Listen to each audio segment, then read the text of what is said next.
तो hello friends, आज की इस वीडियो में हम लोग क्लास 12th के ज्योग्राफी का मॉडल सेट नंबर 4 पढ़ेंगे। ठीक है, क्या है मॉडल नंबर 4 है। आज हम लोग इसका वीवीआई इम्पोर्टेंट ऑब्जेक्टिव क्वेश्चंस को पढ़ने वाले हैं, जो कि बहुत इम्पोर्टेंट है। ठीक है, तो अगर आप क्लास 12th में हैं और आपका एग्ज़ाम होने वाला है 2025 में, तो आप लोग क्या कीजिए, इसे अच्छा से देखते रहिए। वीडियो को शुरू करते हैं। और आज का पहला क्वेश्चन दिया हुआ है 1 नंबर। इसमें कर रहा है क्या, निम्नलिखित में से कौन विकास का सर्वोत्तम संकेतक है। तो इसका आंसर हो जाएगा आकार में वृद्धि। ऑप्शन नंबर ए इसका आंसर बिल्कुल सही आंसर हो जाएगा। आगे है, निम्नलिखित देशों में से किसका लिंगानुपात विश्व में सर्वाधिक है। तो इसका आंसर हो जाएगा लैटविया। ऑप्शन नंबर ए इसका आंसर बिल्कुल ही सही आंसर हो जाएगा। अगर आप लोगों को इसका पीडीएफ चाहिए तो आप लोग व्हाट्सएप कीजिएगा। व्हाट्सएप नंबर दे रहे हैं आपको। व्हाट्सएप नंबर है 9128 300 947। आप लोग इस व्हाट्सएप कीजिएगा, आप लोग को क्या करेंगे, पीडीएफ सेंड कर देंगे और व्हाट्सएप ग्रुप में जोड़ देंगे। ठीक है, तो आगे दिया हुआ है, इसमें कह रहा है क्या, निम्नलिखित में से कौन विरल जनसंख्या वाला क्षेत्र है। तो इसका आंसर हो जाएगा क्या, इसका आंसर आप लोगों का हो जाएगा ऑप्शन नंबर डी, यानी कि पश्चिम ऑस्ट्रेलिया। ऑप्शन नंबर डी इसका आंसर बिल्कुल ही सही आंसर हो जाएगा। आगे दिया हुआ है, निम्नलिखित संख्या में कौन जनसंख्या के कार्यशील जनसंख्या आयु वर्ग का प्रतिनिधित्व करती है।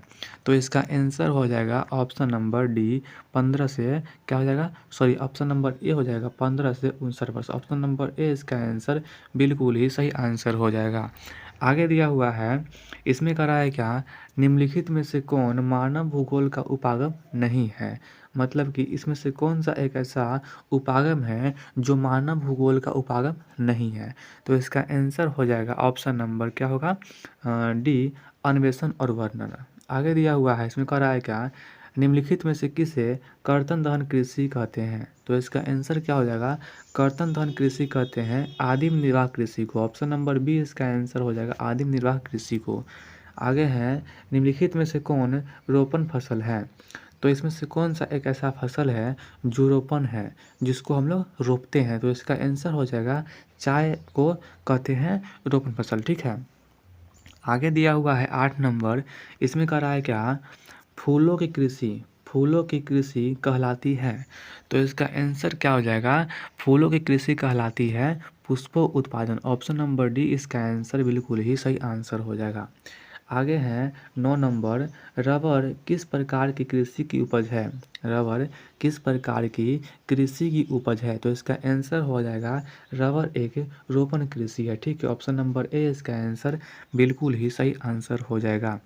आगे हैं, निम्नलिखित विद्वानों में से किसने मानव विकास सूचकांक का निर्धारण किया है। तो इसका आंसर क्या हो जाएगा, इसका आंसर हो जाएगा ऑप्शन नंबर क्या होगा, इसका आंसर ऑप्शन नंबर बी होगा डॉक्टर महबूब उल हक, जो कि पाकिस्तान के थे। ठीक है, आगे दिया हुआ है, भारत एक सदस्य है, किस संस्थान में एक सदस्य हैं। तो इसका आंसर हो जाएगा भारत इसमें से साफ्टा का सदस्य है। ऑप्शन नंबर ए इसका आंसर हो जाएगा। आगे है, रेल मार्ग के जाल का सघनतम घनत्व कहाँ पे है। तो इसका आंसर हो जाएगा रेल मार्ग के जाल का सघनतम घनत्व संयुक्त राज्य अमेरिका में है। ऑप्शन नंबर बी इसका आंसर बिल्कुल ही सही आंसर हो जाएगा। आगे दिया हुआ है, इसमें कह रहा है क्या, विग इंच पाइपलाइन परिवाहित करता है। विग इंच पाइपलाइन क्या प्रवाहित करता है। तो इसका आंसर हो जाएगा एलपीजी। ऑप्शन नंबर डी हो जाएगा एलपीजी। आगे है कि लंबी दूरी तक भारी सामान ढोने के लिए कौन सा परिवहन सबसे सस्ता है। तो इसका आंसर हो जाएगा जल परिवहन सबसे सस्ता है। ऑप्शन नंबर सी इसका आंसर हो जाएगा सही आंसर। आगे है, निम्नलिखित में से कौन चतुर्थ सेक्टर क्रियाकलाप से संबंधित है। इसमें से कौन सा ऐसा सेक्टर है जो चतुर्थ क्रियाकलाप से संबंधित है। तो इसका आंसर हो जाएगा विश्वविद्यालय शिक्षक। ऑप्शन नंबर बी इसका आंसर हो जाएगा सही आंसर।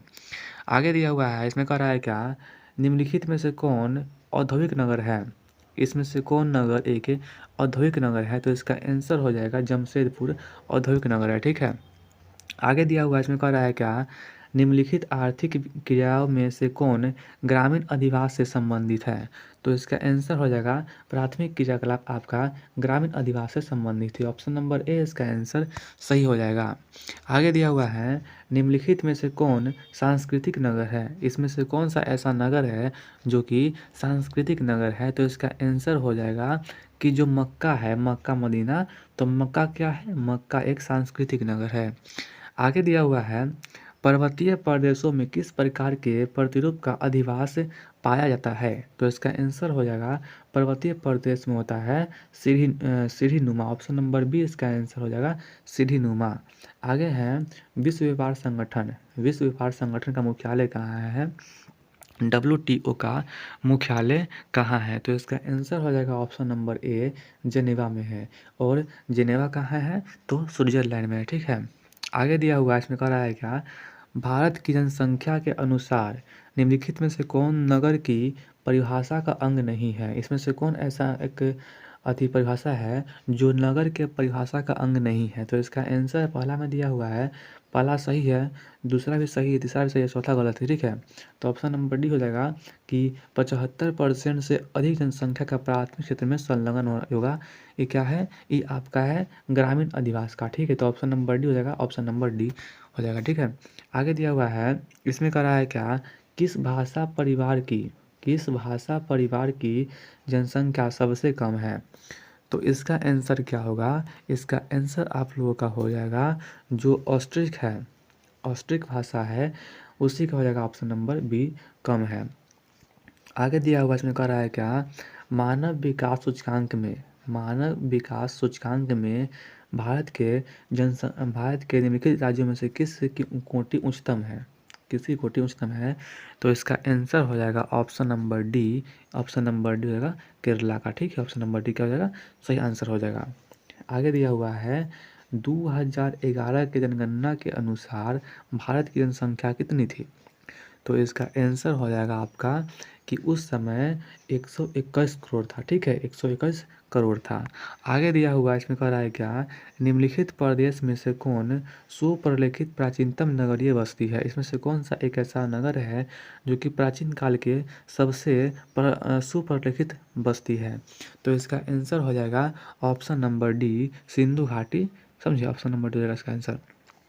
आगे दिया हुआ है, इसमें कह रहा है क्या कि हीराकुंड परियोजनाएं अवस्थित है किस राज्य में? तो इसका आंसर हो जाएगा ओडिशा राज्य में। ऑप्शन नंबर ए इसका आंसर बिल्कुल ही सही आंसर हो जाएगा, ओडिशा में है। ठीक है।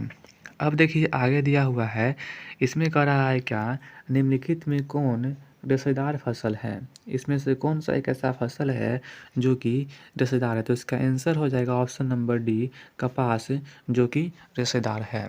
अगर आप लोग को वीडियो अच्छा लग रहा है तो वीडियो को लाइक कर दीजिएगा और चैनल को सब्सक्राइब कर लीजिएगा। ठीक है।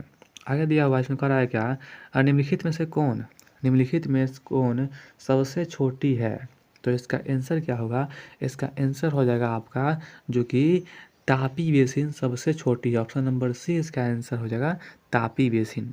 आगे है हरित क्रांति संबंधित है, तो इसका आंसर हो जाएगा खाद्यान्न उत्पादन से। ऑप्शन नंबर ए इसका आंसर बिल्कुल ही सही आंसर हो जाएगा। आगे है निम्नलिखित में से कौन भारतीय कृषि की समस्या है? इसमें से कौन एक भारतीय कृषि की समस्या है? तो इसका आंसर हो जाएगा ऑप्शन नंबर डी इनमें से सभी।